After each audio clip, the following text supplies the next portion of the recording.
What can Brown do for you? Well, he can get you 7 innings and 7 strikeouts. What can Chas McCormick do for you in the leadoff spot? He can lead the team in RBIs. That's right. The Astros charged to a victory as they head to Pittsburgh on a winning note. Let's talk about this on tonight's Locked On Astros. Alvarez hits a high drive center field. Beer leans back. This game is turned upside down. There's the runner. Fly ball down the right field line. Tucker comes on. Kyle Tucker. This time they finish the job. Hello and welcome to Locked On Astros, your daily Astros podcast. Here are your hosts, Eric the Man Huysman and Brett H-Town Wheelhouse Chancey. We are Locked On Houston Astros, and we hope that you join us for a daily Locked On Astros podcast. My name is Eric Huysman. You can find me on Twitter at Eric Talks Astros. Find the show at Locked On Astros, your team every day. Brett, where can you find you at? They can find me at H-Town Wheelhouse on Twitter and Instagram. They can find me at Stros411 on Twitter, Instagram, and Facebook. Always positive, always Stros. Happy Easter, everybody. Yeah, happy Easter. I hope you had a good time with your friends, family, however you celebrate Easter, whether it's Easter egg hunts or whatever, just a dinner with family. I hope y'all had a great Easter. So I know the Astros had some big changes over this weekend, and we're going to talk about the lineup switches and how was Jeremy Pena, is he bought into it? We'll talk about that. And definitely we'll talk about Hunter Brown's performance, and he did a great job, and just why the Astros are in this situation. And this episode is brought to you by Ultimate Baseball GM. Ever dreamed of becoming an MLB GM and managing your own baseball franchise? Then this game is definitely for you. Download the game. Just visit theultimatebaseball.com or look up on the App Store. Our listeners get 100% free boost to their franchise when they use the promo code Locked On, all caps, in the game. And thank you for making Locked On Astros podcast your first listen every day, whether it's on YouTube. Go and keep on subscribing to us. Go and keep on telling your friends about it. And we want to be your MVP of your podcast world as well. I just got that bobblehead, and make sure you subscribe to us and listen to us on Apple, Odyssey, Spotify, wherever you listen to your podcast. Check out the Locked On Astros podcast. Eric, what a game. What a game today. I don't know if you harken back to my 3 keys to winning the series. The first key was these starters need to go 6+. They need to go at least 6 or 7 innings, right? Hitters 6 through 8 or 6 through 9 need to contribute, and the relief pitching needs to hold it down. Well, they only gave up 2 hits today, but Hunter Brown delivers, Eric, the first real, I know we've had 2 quality starts, but really, this is really the first true quality outing by a pitcher. 7 strong innings, only 2 hits, 1 run, and 7 Ks. I mean, Eric, he looks sharp, and this is great because in his first start, he wasn't great, and everybody's like, see, we told you he's not the next Justin Verlander. And I'm not saying this launches him back into the Justin Verlander 2.0 conversation, but for him to go out on the mound today and do what he did, 14 swings and misses, wow, what a performance. Hunter Brown really delivered. Yeah, and he did a great job, and it just looked like he was out there with confidence, and Dusty Baker said he looked like a frontline starter today, and he was a stopper. The Astros needed somebody not only to come in and shut the Twins down, but also to just eat up some innings after a bullpen that's been used a lot. The Astros bullpen is kind of towards the middle in terms of ERA because it's been overused a lot. And so, but he had 14 swings and misses. His fastball sat between 93.9 miles per hour and 98.2. I would say average about 96 miles per hour. His slider was 89.5 and 94 miles per hour, about 92 miles per hour altogether. His knuckle curve was 81.2 and 86.3, averaging about 84 miles per hour. And so he did a good job of just mixing it up. And I think that Rocco Baldelli said that he had a kind of unique repertoire that he used. He's got an arm stroke that kind of lets him really get over the top and gets that cut on the ball and lets him throw that slider at a good hard velocity. And he said that's not a combination of pitches you see too often. The four-seamer, that's 96 miles per hour, 98. The cutter, that's low mid 90s. Then there's a slider that's a little bit below that. It allows him to pitch both to right-handers and left-handers efficiently because you can run those pitches in on lefties, and those pitches work fine against righties too. And he's got a downer breaking ball. He's got a lot to offer. Yeah, when you have a 94-mile-an-hour power slider coming into the zone, that is huge. Dusty Baker loved that. He said, look, Hunter Brown would get a couple walks, but you know what he would do? He would come back out.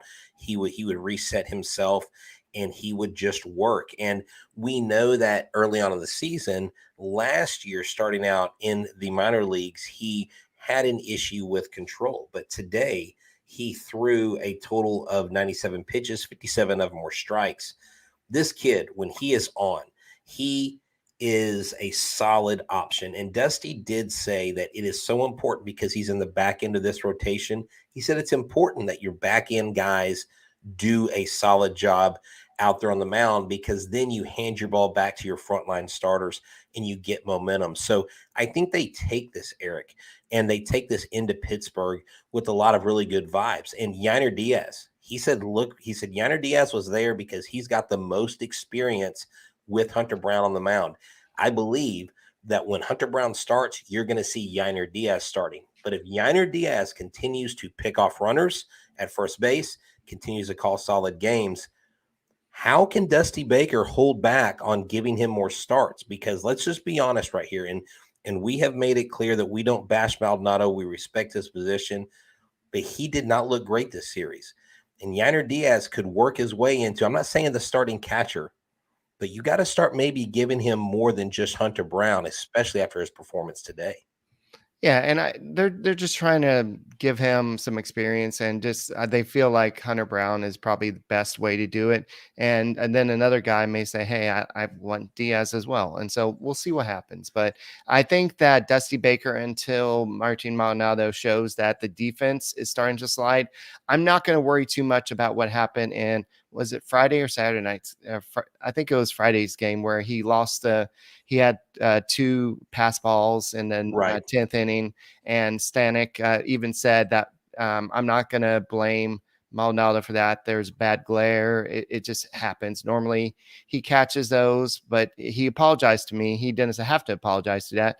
And Maldonado's like, look, I'm paid to catch those balls. It costs the game. And yeah, so at least he's saying, yeah, that's my bad. I'm supposed to be doing that. So at least you have him coming out and saying it. But I think that it's going to take a lot more than just a few bad plays for Diaz all of a sudden be the starting catcher. Well, yeah, no, and that's the thing, and that's what I'm saying. I'm not launching him into starting role. Right. Clearly, I'm saying he is going to earn himself more playing time here in the near future if he continues to do this. And with these two doing what they did, you had Dubon in there. He contributed. And, dude, mom, the meatloaf, mom. I don't know if you heard Blummer say that, but that was so great to hear. Chas McCormick today, and James brings up a good thing. He said McCormick has an 800 OPS, and it's not just today's performance. Let me tell you, Chas McCormick is really taken an advantage. And I love what he said after the game, Eric. He was being interviewed by Brian McTaggart, and he said, I just tried to go up there and do what Jose Altuve does. He goes, I know we needed a good start. I know the guys needed to get going. So I figured if I can get going, if I can get on top of the ball, then I think I can help propel this team to a victory. And when you are in these kind of situations, Dana Brown's in the background making these decisions as a GM. If you want to be a pro baseball GM, then I'm going to tell you to check out probaseballgm.com. That's right. Let me tell you about it. It is a fun game. It's one of the coolest games out there that I've ever played. And I always thought that I could be a Major League Baseball GM, but look, it's not easy, but it's still fun. Because if you just fantasize about it a little bit, you can manage your own franchise. You can take them to the championship. You can take them to the playoffs.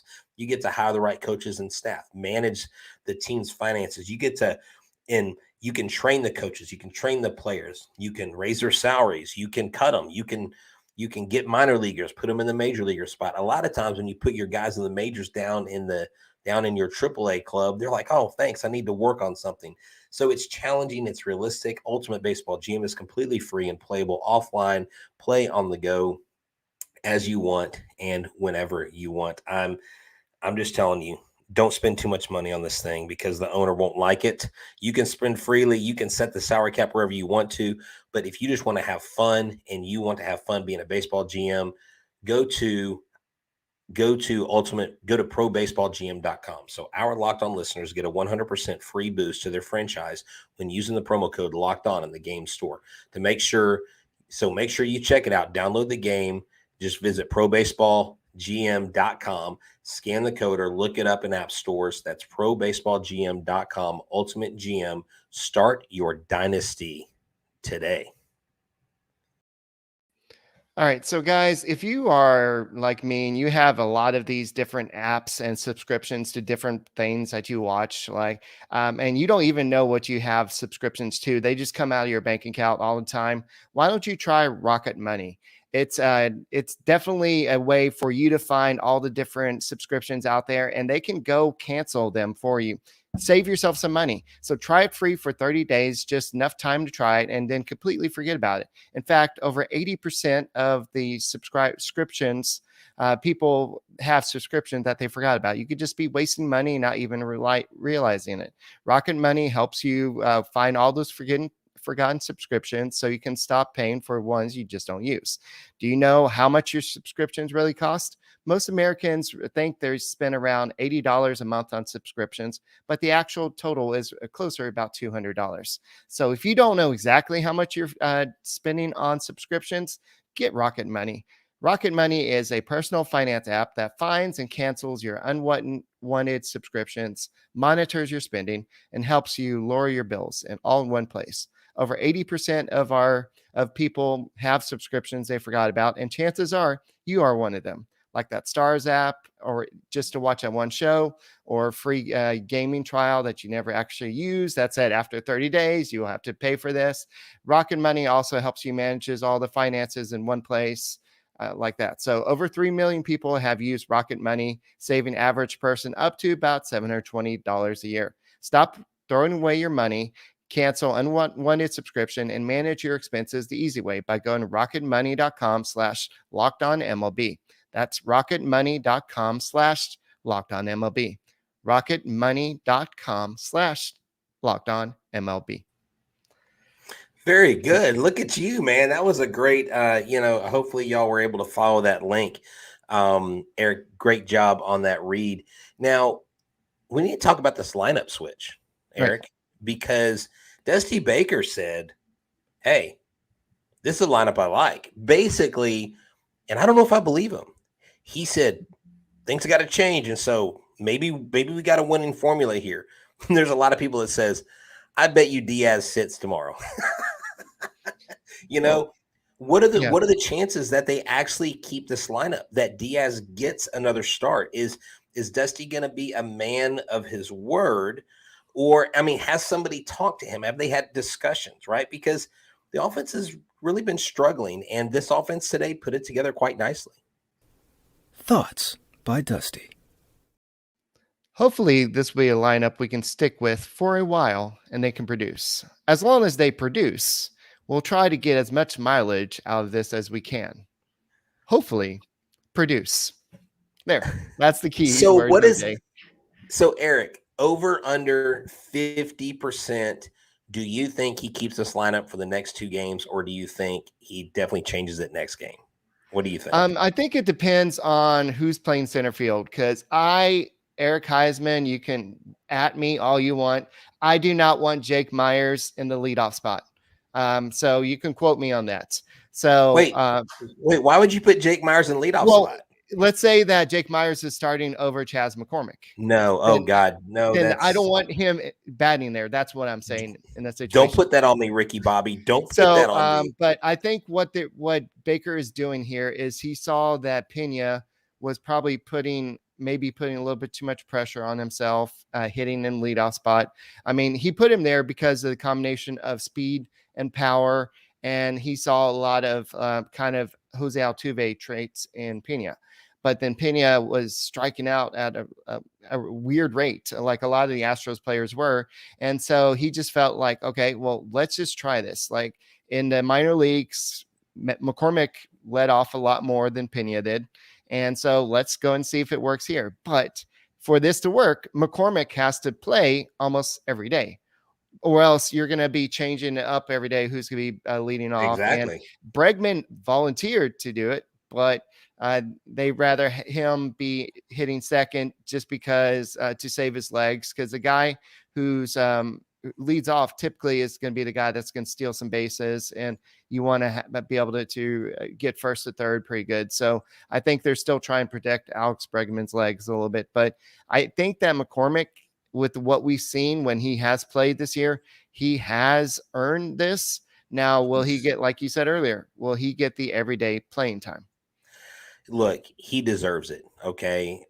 Jake Myers, I love his attitude. I love he's a hard worker kid from Nebraska. But if what you've done for me lately actually means something in this business, and actual production actually means something, when a player gets 4 RBI of the 5 runs that you produce in the leadoff spot, you put the guy back in the leadoff spot. Because whether Pena's 7th, 2nd, 3rd, 4th, or 5th, I don't care. It's not about where you hit in a lot of cases. It's about what you do when you hit there. And so McCormick stepped up to the plate. He knew squarely what the mission was, and he said that after the game.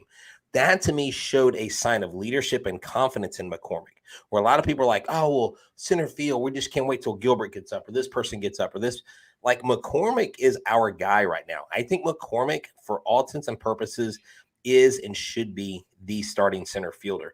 I'm just going to say this little side note. A lot of people are asking us about the Tucker. We'll get to the Tucker thing later on. Mm-hmm. But this is important because this lineup, 6 through 9, Eric, produced. They were 7 for 16 today. Right. 7 for 16. That's nearly a 500 batting average. Your 6 through 9 hitters. It's like Dusty said, the top produce, the bottom produce. It takes pressure off the middle. So your middle guys don't have to produce, because I don't know what's going on with Alex Bregman right now. He is getting under everything. He's not hitting the ball square. He just is not. He's out of sync right now.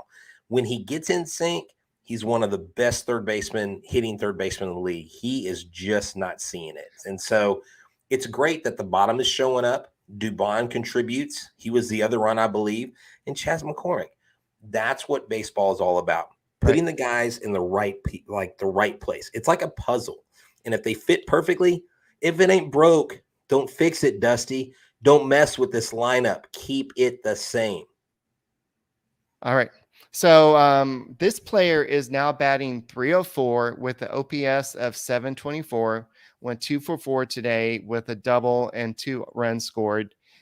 I think that, Brett, after everything that you've said about this guy this year, I think you need to go ahead and start a fan club for this fella. His name is Mauricio Dubon. He's hitting 300. It's too early?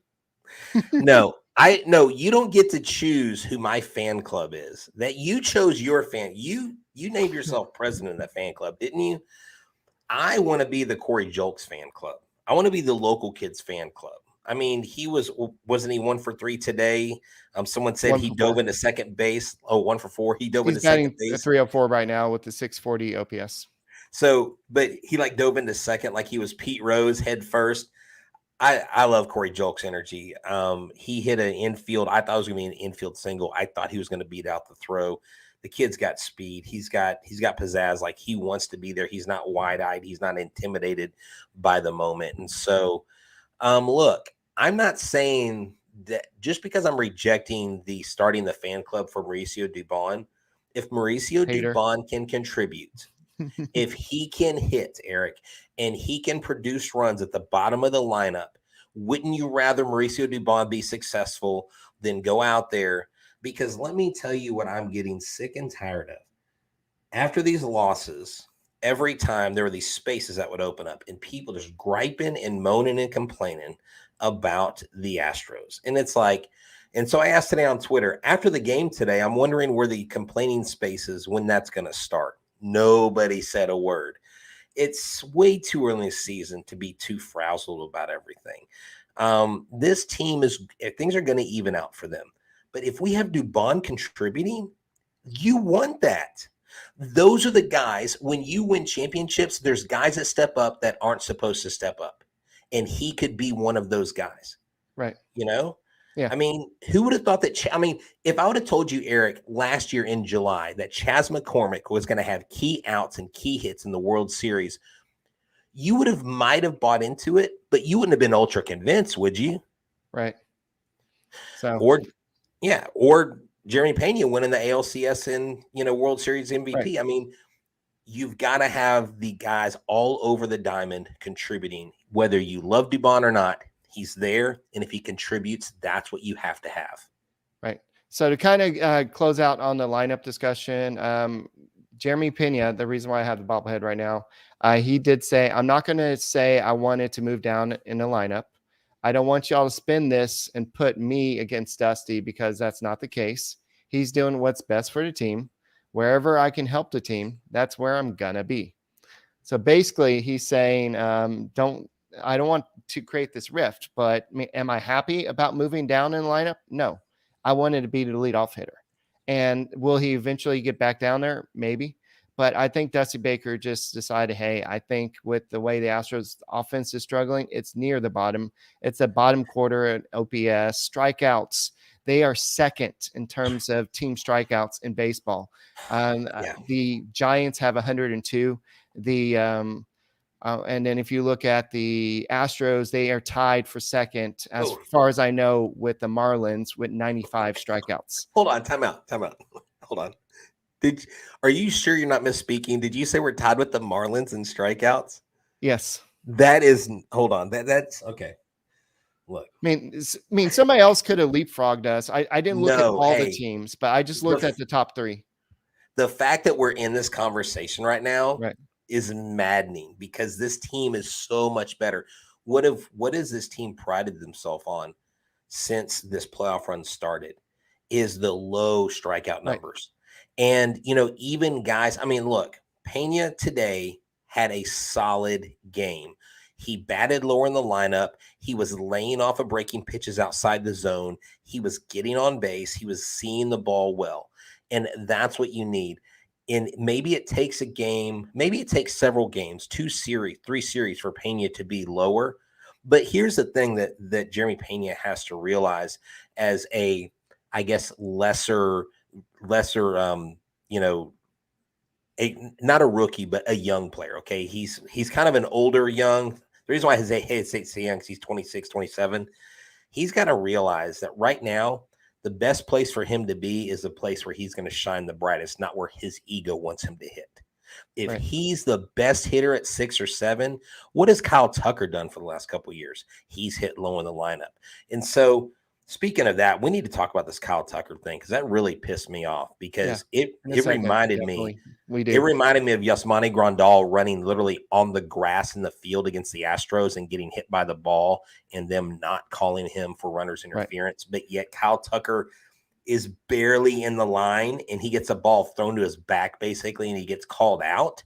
Yeah. Like, what is this bull crap? And he got thrown out of the game, and good for Tucker showing emotion. It's so rare for that to happen. It just, for him to show the emotions that he did. And, but I guess that they're looking for that spark. And speaking of which, this episode is brought to you by So Rare.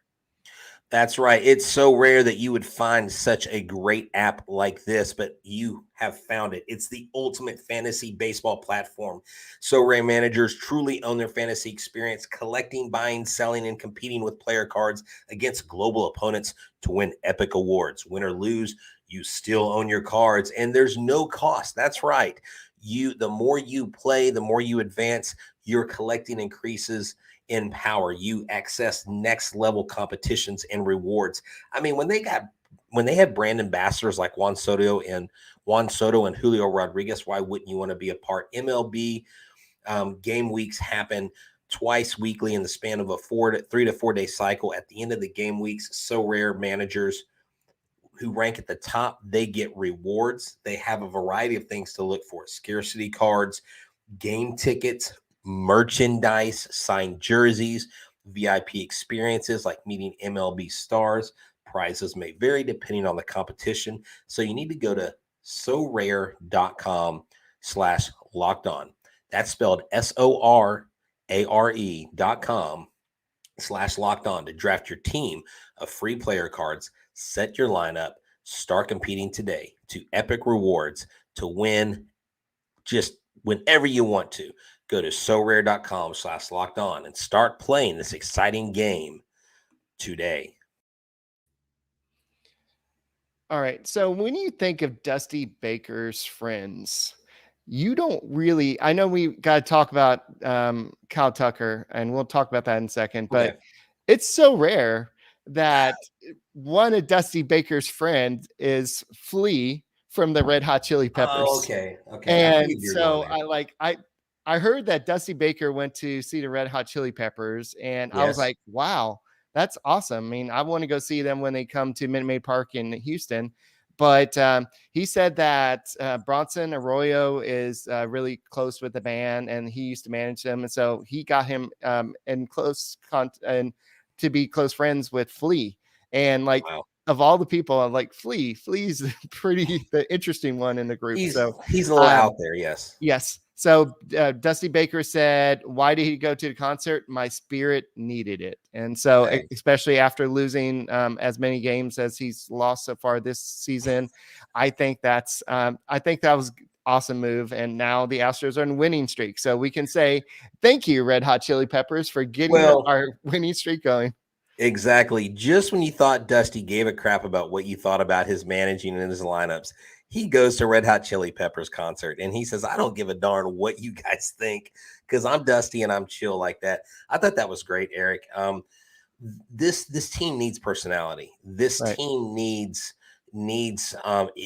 experiences like it had today with Kyle Tucker. And I really think maybe the Red Hot Chili Peppers could be the Astros X factor early on in the season. They turn things around. But dude, Kyle Tucker, man, like chirping at the umpire on the way out, basically saying like, what was I supposed to do? Like I was literally running and I get hit with the ball and then you call me out. And he, of course, chunked him out of the game. Look, umpiring is a judgment call a lot of times. And I guess technically he was in the base path, but he wasn't all the way in the grass. I just like, what are you supposed to do as a runner? What are you supposed to do? I mean, question, if the ball wasn't thrown at him and thrown to the side and he would have been safe, they wouldn't have said anything, right? I mean, that's the impression I got. And I think that's where Kyle Tucker and Dusty Baker's beef is. Like, you only call that because he threw it at him inaccurately, not because he was actually in the base path. Yeah. Tucker said, I thought if I was running in line with the bag and hitting it, the bag is in line with fair territory. I thought I was running towards the bag. If I get it, if I was running like in the grass or something, that would, in my opinion, be getting in the way. I thought I was running direct to the bag and the throw was in line with that. So basically that's what he said. And Dusty Baker said, that's a tough rule, tough way to get ejected out of the game, but a rule's a rule. Thank you, Dusty. Yeah. I mean, look, things are going to happen. I mean, we could cry over spilt milk. It really doesn't matter. The Astros won 5-1. The Astros really, honestly, Eric, should have won at least 2 of those 3 games. They probably could have won Friday's game for sure. If it wasn't for those were 10th inning. Those were winnable games. But the offense woke up. This lineup worked. Alvarez with the grand slam. Yeah, dude. Yeah. How does he get a fastball 91 miles per hour right down the middle? How does he hit a grand slam and you still lose the freaking game? Now, I will say this, the Astros still lead the league in runs scored 7th inning beyond. I believe they're at 17 now. They have 17 runs scored from the 7th inning on this year in 2023. I went back and double checked my numbers. I thought it was 18. But this is why I think that's a good thing, because when things do come together, when these starters start performing the way they're supposed to, when Brian Abreu comes out and does what he did today, and your closer comes out and your starter comes out and does their part, when you have those close games, those late inning 2-out hits, those late inning runs are going to be soul crushers for your opponent. And I think those are going to rise to the top, and you're going to see a lot more victories. I really don't think it will be but a matter of a few weeks where we see this team slowly creep their way back to the AL West division lead. But I have a question. We were told that Michael Brantley was only going to be out 10 days for opening day. And then we were told, the last week in April. Now what is Dana Brown saying about Michael Brantley's return? Did you hear his latest update? Yes, I believe it's like the first week in May or something like They that. keep moving it. Yeah, they keep moving it. Like, Yeah, hold on. He said hopefully we get Brantley back in the first week in May or sometime in that area. And you're going to see this. Like they don't really know, and they're just giving timetables based on what they think could happen. But Michael Brantley is the guy that's going to really lead this. So once he feels ready to come back and he plays enough games to feel ready, but the Astros need him. Like they need him. They need Jose Altuve so they don't strike out at this record rate. But unfortunately, I think once the team just gets more confidence and Dusty Baker kind of figures out the lineup, I think that's going to be fine. I think everything's going to be fine. But I think the Twins, they have one of the best starting rotations right now. Because they're performing as the best. Like Sonny Gray, 13 strikeouts. Last year, only one pitcher had 12 strikeouts against the Astros, and that was Shohei Ohtani. He did it twice. And now you've had 3 pitchers with that many strikeouts against the Astros this year. So it's just a weird year. So I think like with at least 10 last year, you had Shohei Ohtani twice, Morton twice, Kyle Bradish, remember him, and Kevin Gossman. And now this year you have Dylan Cease, Sonny Gray, and then Joe Ryan had the 10 strikeouts. This early. Well, look, things will not stay the way they are. The Rays are 9-0 right now. They're on an amazing run. They're tearing the league up. Minnesota's the top of their division, 6-3. LA and Texas are tied at 5-4. We're only a game and a half behind them. Seattle. The Astros and the Mariners are coming. Angels and Rangers, enjoy your April World Series title because we are going to rise to the top. Oakland is going to stay at the bottom. They're a terrible team. Baltimore, I really hope they turn things around. Boston's look good, but dude, Toronto is knocking the cover off the ball like they always do. Are they going to not perform and choke when they get to the playoffs like they did last year? But this is going to be a fun season. If you have watched the Angels lately, they are hitting the freaking cover off the ball right now. They are crushing baseballs out of the ballpark. And we will play the Rays later this month, Mr. Richard mentions. Let's hope that they cool off because the law of averages are against the Rays when we get to them. There's no way they're still riding a something and 0 streak. Hopefully they cool off a little bit. But I like the Astros going into Pittsburgh. We're going to do a crossover with Ethan, and we're going to premiere it tonight at midnight. They lost their big young star, O'Neal Cruz, to a fractured ankle today, a really moronic slide. We'll talk about that with him.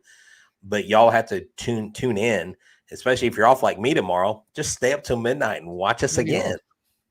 Yes, I'm off 4-day weekend, baby. Gotta love it. Gotta love it. All right. Well, what I love is the fact that Jose Abreu has now set a record for 10 games hitting streak to start his career with the Houston Astros. So that's right. Impressive. The first ever Astros player in an Astros uniform to start his first 10 games with the hit. That is, I loved hearing that. And the Astros have also won 12 consecutive getaway day games going back to last year. So there's a positive, kids. So anyway, I think that's all we got for this edition. We'll go and talk more about the Pirate series coming up in the other show. But thank you for making Locked On Astros podcast your first listen every day. Go and subscribe to us on YouTube. Go and give us a big fat thumbs up. And go and make us your first listen on Apple, Odyssey, Spotify, wherever you listen to your podcast. Go and make us your first listen. And we will see you tomorrow, folks. Go Stros. Go Stros. Go Astros.